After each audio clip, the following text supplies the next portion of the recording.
Hello बच्चों, चलिए प्रश्न को पढ़ते हैं और समझते हैं। समाकलन का मान ज्ञात करना है हमें और समाकलन की सीमा दी हुई है 1/3 से 1। और उसके बाद समाकलन दिया है x माइनस एक्स की घातांक 3 और पूरे की घातांक है 1/3 और पूरे के बटे में x की घातांक 4 है। और हमें इस समाकलन का मान बताना है। उसके लिए हमें विकल्प दिए हैं, विकल्प ए, बी, सी और डी। विकल्प ए में 6 है, विकल्प बी में 0 है, विकल्प सी में 3 है और विकल्प डी में 4 है। और हमें इनमें से सही विकल्प का चुनाव करना है। प्रश्न को हल करने से पहले हम प्रश्न के लिए मुख्य अवधारणा लिख लेते हैं, जिसकी सहायता से हम इस प्रश्न को हल करेंगे। तो मुख्य अवधारणा में हम समाकलन का एक सूत्र लिखेंगे और उसी सूत्र से इस प्रश्न को हल कर दिया जाएगा। तो समाकलन में जो सूत्र है वह है एक्स की घातांक एन डी एक्स का। इसका समाकलन हमें याद होना चाहिए, यह होता है एक्स की घातांक एन प्लस एक बटा एन प्लस एक प्लस सी। यह सूत्र आपको याद रखना है। यहाँ पर एन का मान कभी भी -1 के बराबर नहीं होता है। आइए प्रश्न को आई के बराबर मानते हैं और फिर इसे हल करते हैं। तो मैं यहाँ लिख लेता हूँ कि जो प्रश्न है वह आई के बराबर है। तो माना आई बराबर, हमें समाकलन दिया है जिसकी सीमा 1/3 से 1 तक है। उसके बाद है एक्स माइनस एक्स की घातांक 3 और पूरे की घातांक कितनी है 1/3 और बटे में कितना है, बटे में है एक्स की घातांक 4। अब हम इसको सीधे सीधे समाकलन तो नहीं कर सकते हैं, तो यहाँ पर हम क्या करेंगे, सबसे पहले कुछ कॉमन ले लेते हैं यहाँ से। तो सीमा को लिख लेते हैं 1/3 से 1। और यहाँ से देखिए मैं एक्स की घातांक 3 को कॉमन ले रहा हूँ। जब एक्स की घातांक 3 को कॉमन लिया जाएगा तो यहाँ कितना बचेगा, 1/x का वर्ग और माइनस यहाँ बच जाएगा 1। और पूरे की घातांक कितनी होगी, पूरे की घातांक होगी 1/3 और पूरे के बटे में क्या चल रहा है, यह है एक्स की घातांक 4। अब मैं इस कथन को एक बार और लिखता हूँ। यहाँ भी देखिए 1/3 से 1 तक चलेगी सीमा। अब एक्स की घातांक 3 और इसकी घातांक 1/3, तो यहाँ पर क्या मिलेगा हमें, यहाँ पर तो एक्स मिलेगा और यहाँ पर हो जाएगा एक्स की घातांक -2 माइनस 1 पूरे की घातांक 1/3 और बटे में हो गया एक्स की घातांक 4 और dx। अब यहाँ पर x से x की घातांक 4 को काटा जा सकता है, वही काम हम करेंगे। तो अब फिर से लिखेंगे i बराबर, यहाँ पर हो जाएगा i बराबर, समाकलन की सीमा कितनी है 1/3 से 1।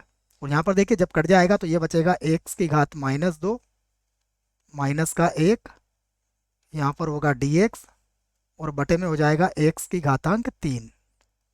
चाहें तो इसे समीकरण बनाई थी क्या हमने, अभी तक नहीं बनाई थी, इसे समीकरण 1 बना लेते हैं। और अब हम यहाँ पर प्रतिस्थापन का प्रयोग करेंगे। तो मैं इसमें इसको t मान लेता हूँ, एक्स की घातांक -2 माइनस 1 बराबर कितना मान लिया मैंने t। यदि इसको t मानूंगा तो अब इसका अवकलन करता हूँ, तो इसका अवकलन होगा -2 और एक्स की घातांक कितना हो जाएगा -3। एक का अवकलन 0 हो जाएगा और इसका हो जाएगा dt बटा dx। तो ये जो x की घातांक 3 है ये किसके बराबर होता है, ये बराबर होता है 1/x की घातांक 3 के। dx को हम इधर ले जाएंगे और dt के बटे में कितना आ जाएगा, -2 आ जाएगा। अब हमें इसकी सीमाओं को भी परिवर्तित करना पड़ेगा, क्योंकि ये जो सीमा है ये तो x की, अब हमें t की लेना पड़ेगी। तो हम लिखेंगे यदि, सबसे पहले हम लिखेंगे x का मान 1। यदि x का मान 1 रखते हैं तो t का मान कितना आएगा, देखो यदि x का मान 1 रखा तो 1 में से 1 गया, t का मान 0 आएगा। फिर लिखेंगे यदि, अब हमने x का मान कितना रखा, 1/3 रखा। यदि 1/3 रखा तो ये 1/9 हो जाएगा। और 9 में से मतलब ये x की घातांक 2 है ना बच्चों, तो ये मैं इसको यहाँ से हल करके बता देता हूँ आपको। यहाँ पर देखो, यहाँ पर हल कर लेते हैं हम। ये कितना है, 1/x की घातांक 2 होगा। जब इसको वर्ग करेंगे तो ये 1/9 हो जाएगा, अर्थात ये 9 ऊपर चला जाएगा, तो 9 में से 1 गया तो यहाँ t का मान कितना बचेगा, 8 बचेगा। इसको समझना था आपको, ठीक है। आइए अब हमारे पास दोनों ही सीमाएं t के आ चुकी है, अब हम i के बराबर लिख सकते हैं। तो मैं फिर से लिखता हूँ, अतः अतः i बराबर, पहले सीमा थी 1/3 से 1, अब होगी 8 से 0, तो यहाँ पर लिख देते हैं हम 8 से 0। और अब एक बटा एक्स की घातांक 3 dx, तो ये तो dt बटा -2 के बराबर हो गया। और हमने x की घातांक -2 -1 को कितना माना है, इसको माना है हमने t, तो ये तो पूरा t हो जाएगा और गुणा में आ जाएगा यहाँ पर। इसको जब हम कहेंगे तो ये बनेगा dt और बटे में आ जाएगा -2।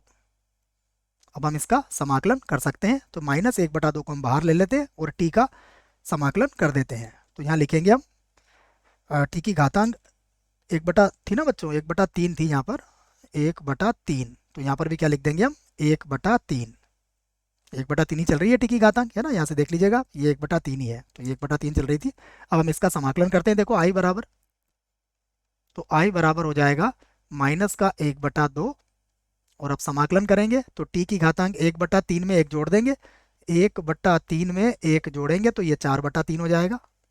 तो इसका समाकलन हो गया 4/3, और बटे में भी कितना आ जाएगा, 4/3, और सीमा कितनी है इसकी, 8 से 0, ये लिख दिया हमने।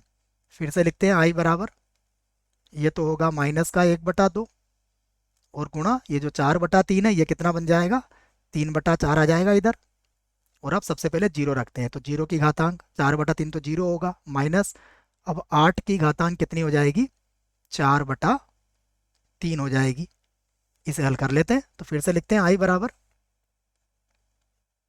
देखिए ये हो जाएगा -3 और बटे में कितना हो जाएगा 8, 4 को 2 से गुणा करोगे तो। इसको हल करते हैं तो जीरो लिखने की आवश्यकता है ही नहीं। 8 क्या होता है, 8 होता है 2 की घातांक 3, ये 8 के बराबर होता है। तो अगर आप 2 की घातांक 3 लिखेंगे, मैं लिख के बता देता हूँ आपको, ये 2 की घातांक 3 है और उसकी घातांक कितनी है, 4/3 है। ये पूरा ही मैंने लिख के बता दिया आपको, तो 3 से 3 घातांक कट जाएगी। अब आप लिख सकते हो आई बराबर, ये होगा -3/8, और गुणा में देखिए 3 से 3 कट गया, 2 की घातांक 4 कितना होता है, 16 के बराबर होता है, तो ये हो जाएगा -16। अब 8 से 16 को कितनी बार काटोगे आप, 2 बार, और माइनस माइनस आपका प्लस हो जाएगा, तो आई का मान कितना आया आपका, आई का मान आया है 6।